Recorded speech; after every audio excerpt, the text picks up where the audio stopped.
হয়তোবা খুব দ্রুতই আবারও ইতালির নুলাস্তা বের হওয়া শুরু হবে। তো আপনারা জানেন যে আসলে বাংলাদেশ এখন স্বাধীনতা ঘোষণা হয়েছে, স্বাধীন হয়েছে। তো সেই ক্ষেত্রে আসলে আমি একটা কথা এর আগেও বলেছিলাম যে রাজনৈতিক পরিবেশ এবং পরিস্থিতি অনেক কিছু আসলে নির্ভর করে একটা সময়ের উপরে বা একটা পরিস্থিতির উপর নির্ভর করে। তো সত্যি বলতে বাংলাদেশে বর্তমান যে পরিস্থিতি ছিল আপনারা হয়তো বা জানেন যে কত লোক মারা গেছে। তো আসলে এই কারণে এটাকে, আর এছাড়া অন্যান্য অনেকগুলো কারণ ছিল, যেমন আপনারা জানেন যে আগস্ট মাস কিন্তু সবসময় ছুটিতে থাকে ইতালিতে।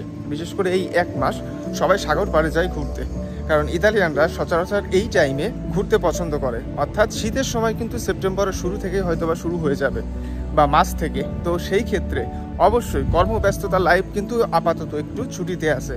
অর্থাৎ সমস্ত প্রকারকারী বলেন বেসরকারি বলেন অধিকাংশ ক্ষেত্রেই কিন্তু ছুটিতে আছে।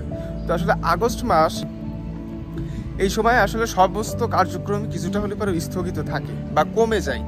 তো এতদিন যারা নুলাস্তা নিয়ে ভয় পেয়েছিলেন বা যারা ভবিষ্যতে আবেদন করবেন তাদের মাঝেও একটা চিন্তা ভাবনার কাজ করছিল যে যেহেতু ইতালিয়ান প্রধানমন্ত্রী বাংলাদেশকে একটা ব্ল্যাক লিস্টের মতোই বলা যায়, যে না ফেলে দিলে পরেও সেরকম একটা পরিস্থিতি হয়ে গেছিল। যেহেতু ইতালির প্রধানমন্ত্রী বলেছিল যে না, বাংলাদেশে আসলে প্রচুর টাকা দিয়ে বাংলাদেশের থেকে লোক ইতালিতে আসে। তো সেই ক্ষেত্রে অবশ্যই এরপরে কিন্তু নুলাস্তার পরিস্থিতি একদমই পাল্টে যায়।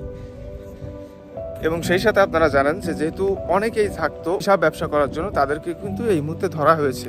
তো বিশেষ করে যারা এই মুহূর্তে নুলাস্তার জন্য অপেক্ষা করছিলেন তাদেরকে আমি বলবো যে অপেক্ষা করতে, অর্থাৎ এখনো সময় শেষ হয়ে যায়নি এবং আগস্ট মাস অবশ্যই আপনাকে শেষ করতে হবে। তো তার আগে বলে দিয়ে আসলে আমার ফোনটা হারিয়ে গেছে, অ্যান্ড্রয়েড ফোন। তো সেই ক্ষেত্রে আমি আসলে সত্যি বলছি খুব কষ্টে আছি, কারণ সেখানে আমার অনেক ফ্রেন্ড সার্কেল বা পরিবারের বা বন্ধু বান্ধব সমস্ত কিছু, এমনকি ইউটিউবের অনেকেই ছিল যাদেরকে আমি হেল্প করতাম। তো সেই ফোনটা হারিয়ে গেছে কোনো কারণে, যদিও আমি সিম কার্ড ব্যবহার করতাম একটাই। তো আমার হোয়াটসঅ্যাপের নাম্বারটাই শুধুমাত্র এখন অ্যাক্টিভ আছে এবং ইমো কিন্তু একদমই অ্যাক্টিভ নাই। তো দয়া করে এখন পর্যন্ত যারা ইতালি নিয়ে স্বপ্ন দেখছেন, দেশের পরিস্থিতি তো অনেক কিছু হয়ে গেছে।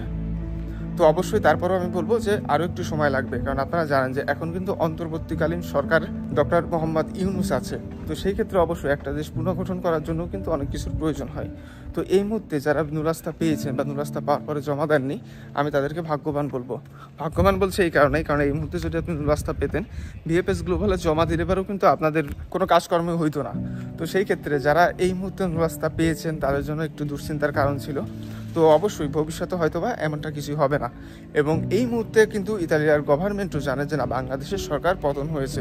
তো সেই ক্ষেত্রে অবশ্যই কথায় আছে যে আসলে স্বপ্ন দেখা ভালো, তবে অবশ্যই স্বপ্ন সত্যি করার জন্য কিন্তু অনেক কিছু ত্যাগ স্বীকার করতে হয়। তো এই মুহূর্তে পরিস্থিতিটাও ঠিক এমনই। তো বিশেষ করে যারা আপনারা আবেদন করেছেন, এখন পর্যন্ত অপেক্ষায় ছিলেন, আমি এখন থেকে তো বলবো যে অবশ্যই অপেক্ষায় থাকুন।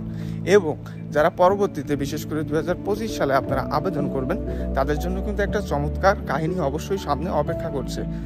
অর্থাৎ আপনারা জানেন যে এখন যেহেতু দেশের সরকার পতন হয়েছে, তো তার মানে অবশ্যই ইতালির গভর্নমেন্টও বুঝতে পারবে যে না, একটা দেশের সরকার পতন হওয়া মানে সে দেশের অনেক কিছু পরিবর্তন হয়ে যাওয়া। তো অবশ্যই যে বাংলাদেশ যে ব্ল্যাকলিস্টে পড়ার একটা প্রবণতা ছিল, সেটা কিন্তু আর এই মুহূর্তে আর থাকছে না। তো অবশ্যই আপনারা হয়তোবা বুঝতে পারছেন যে না, হয়তোবা ভবিষ্যতে বাংলাদেশ থেকে 100% লোক আসবে, কারণ এতদিন ব্ল্যাকলিস্টে থাকার একটা ভয় ছিল, আপাতত কিন্তু সেই ভয়টা আর নেই। তো অবশ্যই বাংলাদেশ উন্নয়নশীল দেশ, অবশ্যই ইতালি সবসময় বাংলাদেশের পাশেই থাকে। তো সেই ক্ষেত্রে অবশ্যই এখন পর্যন্ত যারা নুলাস্তা পাননি এবং ভবিষ্যতে পাবেন, তাদের জন্য আমি একটা কথাই বলতে চাই যে অবশ্যই আপনারা ইতালিতে আসতে পারবেন, কারণ এই মুহূর্তে সব কিছু যেহেতু পরিবর্তন হবে। তো সেই ক্ষেত্রে অবশ্যই ভিএফএস গ্লোবাল বলেন বা দেশের আইন শৃঙ্খলা বলেন বা এই নুলাস্তার ব্যাপারটা বলেন, সব কিছু কিন্তু এখন পরিবর্তন হওয়ার সম্মুখে। অধীর আগ্রহে যারা বসেছিলেন যে হয়তো বা আবার কবে থেকে নুলাস্তা বের হবে, তো তাদেরকে বলতে চাই যে বাস আর কয়েকটা দিন অপেক্ষা করুন, অবশ্যই হয়তো বা ভালো কিছু হবে।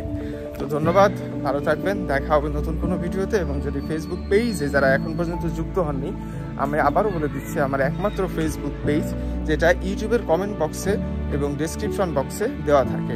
তাই দয়া করে ফেক পেজ থেকে সাবধান। এবং আমার নামে যদি কেউ টাকা পয়সা লেনদেন করার কথা বলে, যদি বলে যে আমি শাকিব খান রকির ভাই বা বন্ধু, তো অবশ্যই সেই বিষয় নিয়ে কিন্তু সতর্কতা অবলম্বন করবেন। অবশ্যই ভালো থাকবেন, দেখা হবে নতুন কোনো ভিডিওতে। হয়তোবা খুব দ্রুতই আবারও ইতালির নুলাস্তা বের হওয়া শুরু হবে। তো আপনারা জানেন যে আসলে বাংলাদেশ এখন স্বাধীনতা ঘোষণা হয়েছে, স্বাধীন হয়েছে। তো সেই ক্ষেত্রে আসলে আমি একটা কথা এর আগেও বলেছিলাম যে রাজনৈতিক পরিবেশ এবং পরিস্থিতি অনেক কিছু আসলে নির্ভর করে একটা সময়ের উপরে বা একটা পরিস্থিতির উপর নির্ভর করে। তো সত্যি বলতে বাংলাদেশে বর্তমান যে পরিস্থিতি ছিল